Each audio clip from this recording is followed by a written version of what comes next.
Hi, my name's Lee Mullan and I'm here today interviewing Tom Flanagan, talking about mental health and how to talk openly about that. On the 6th of February, it is Time to Talk Day, and we're encouraging everyone in the UK to talk openly about their mental health. To mark the occasion, Colchester United have kindly joined up with Mid and North East Essex Mind on Saturday the 8th of February to encourage everyone at the match to get comfortable talking about their mental health. We will have our team attending pre-match to provide information about our services and a safe place to come and chat to us. One of our key services that we wish to make the community aware of is North East Essex Sanctuary in Colchester and Clacton. The sanctuary is available 7 days a week, 365 days of a year, and anyone can refer themselves to the service. We are also excited to have the players warming up in our branded t-shirts. To start the conversation, we thought we'd have a chat with Tom Flanagan, captain of the men's team at Colchester United Football Club. So we're going to be here supporting you guys on the 8th of February, which is Time to Talk Day for mental health.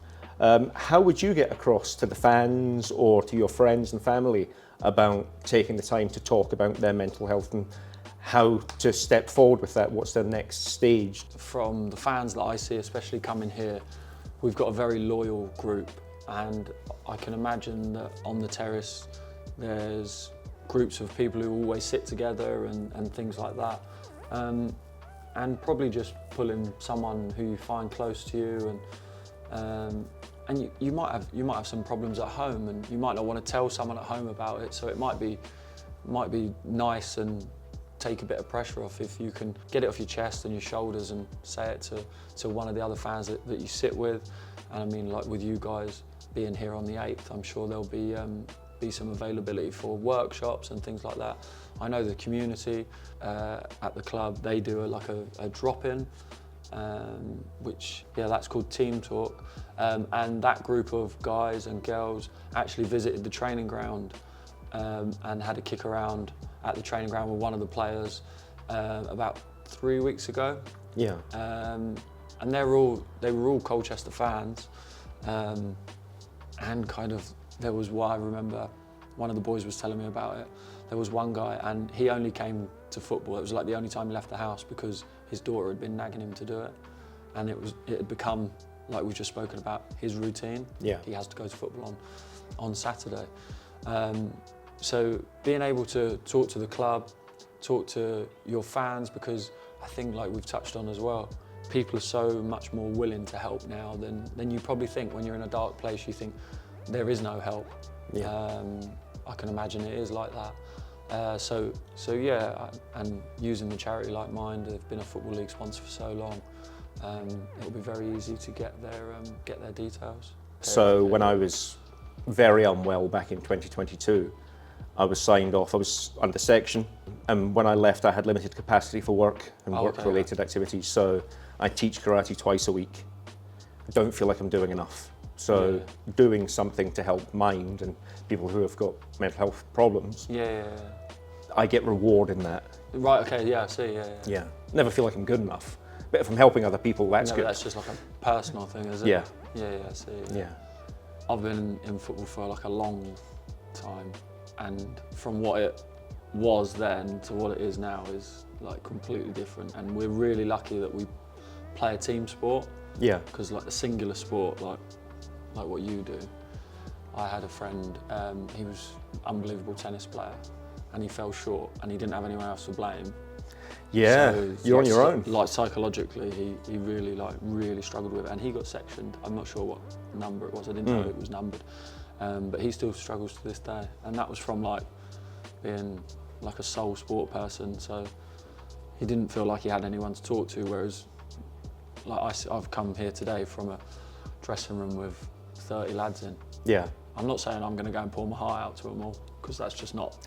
You don't do that with all your friends, do you? Yeah, something that we do, but like the boys should see that as you're not by yourself, because you're with everyone. And I think it's changed as well. I don't think you will get the mickey taken out of you, like.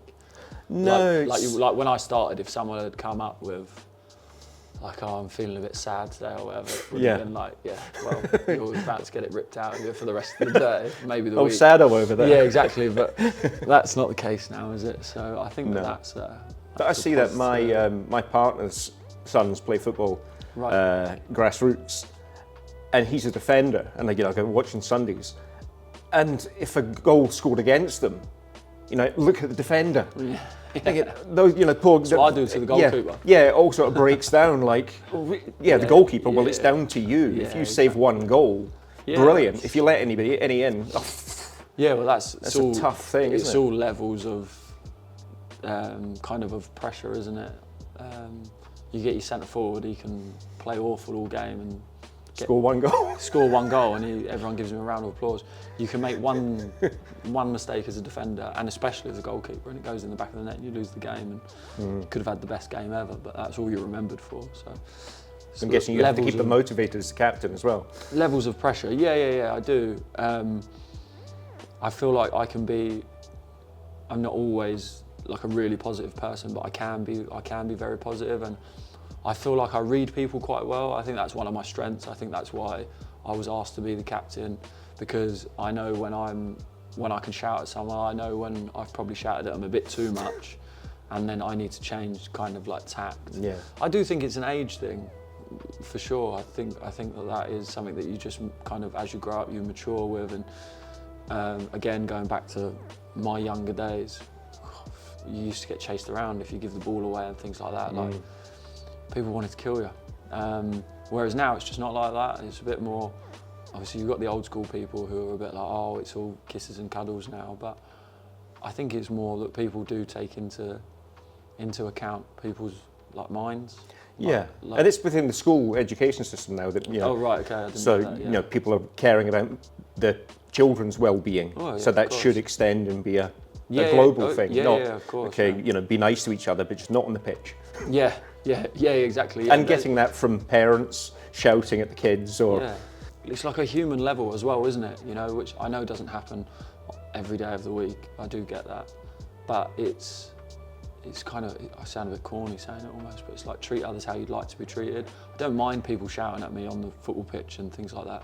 And it's like, I don't mind it. You can sit in the stand and you can shout at me and call me whatever you want, but if you're not going to do it when I'm walking down the street with my wife and my children, then why would you sit there and do it then? You're only sitting there and do it then because you know that there's no repercussions. Yeah. And I think that's an important thing to remember. And I'm not saying I don't sit at home and shout at my TV when I'm watching football, but I think about it a bit more than I definitely used to. That's become something I'm conscious of, as well with people asking for help. Like obviously you were saying that you eventually asked for help. Yeah.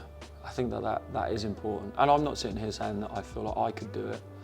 At the moment, I'm happy and I don't feel like I do need any help, but I feel sitting here now thinking like it would be a tough thing for me to do.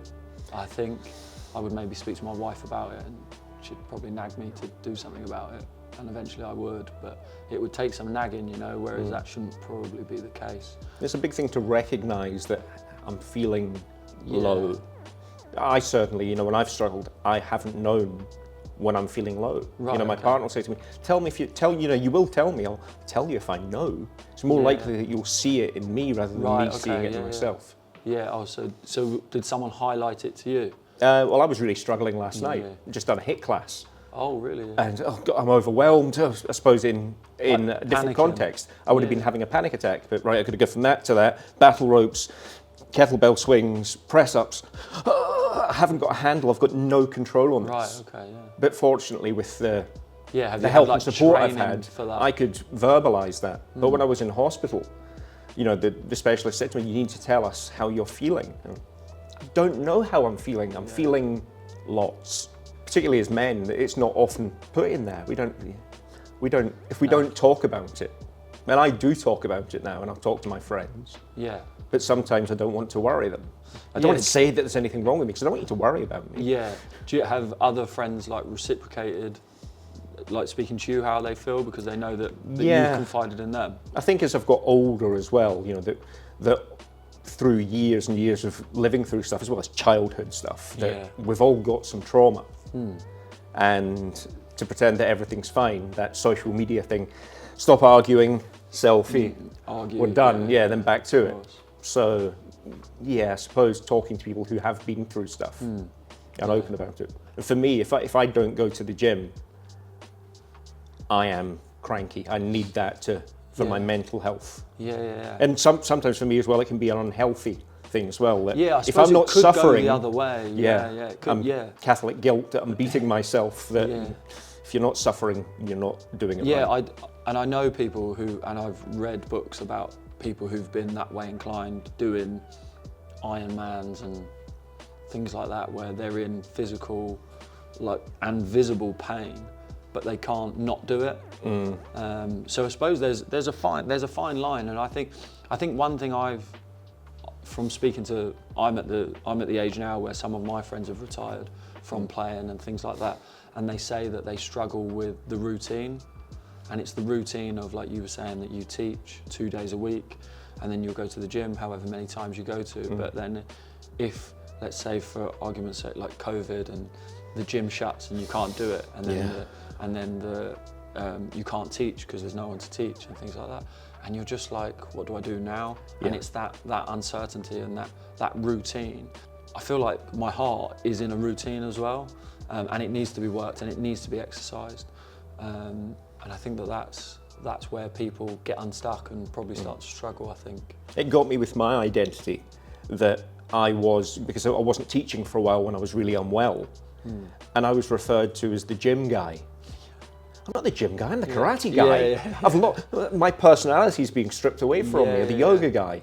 No, exactly, I'm the karate guy, I'm just not teaching. Yeah, I suppose that's probably similar, but people don't admit it with footballers, whereas people will introduce me, like when I go to the school or I meet one of my child's friends, be like, oh, his dad's a footballer. Like, that's what I'm known, I am the footballer. And soon I won't be. I'll be the ex-footballer or the washed-up footballer or whatever they want to call it. Like people who come out of the army, I'm a civvy now. I've lost my routine, I've lost purpose. Yeah. So as glamorous as being a footballer is, and everyone thinks it is, it takes you forever to become one. It takes you so long to become one, and it goes so quick. So yeah, I mean, I'm lucky I'm not having to cross that bridge yet, but it is in the near future, as much as I don't like to admit it. No, but it's looming. It's definitely there. It's definitely there. But yeah, so I think that's something that I'll definitely have to think about and try and stay in a routine, and that routine of exercise will be so important for my mental health and my health, and I think they go hand in hand. Yeah. I mean, psychologically, I get a little bit like annoyed with myself if I go somewhere and I can't eat properly as well, you know, so it's all about the whole, it's almost like a car, isn't it? Like, you're not going to you need to put petrol in if it's a petrol car, electric if it's an electric car, don't you? I can't, like, you don't feel right in yourself if you're binge eating and things like that. So I think your supercar, you're not putting diesel in it, you're putting in. The package of your body is so important to help your mind. You see that, I don't want to be, it's okay being the oldest person in the gym. Yeah. I'd rather be that than the youngest person in the care home. Oh yeah, of course, yeah, that makes complete sense, yeah. We're physical, we're in competition every day. And if you've not got that mindset, you don't get to the elite level that we've all got to. Because you're trying to beat yourself, trying to beat the person who's playing in your same position. You're trying to be the best there because as young men, we want to be the big macho, I'm the best. Look at me, I'm the best. That's the ego of a footballer. Well, thanks for your time, Tom. It's been great talking to you today and really interesting. We look forward to seeing you at the game on Saturday and your success against Walsall, if I'm correct there. And we'll be taking the time to talk. Don't forget, if there's any help or advice you need, you can just Google Mid and North East Essex Mind, and we are there for you. Great. Thank you very much. Thank you. It's a pleasure. Cheers, pal.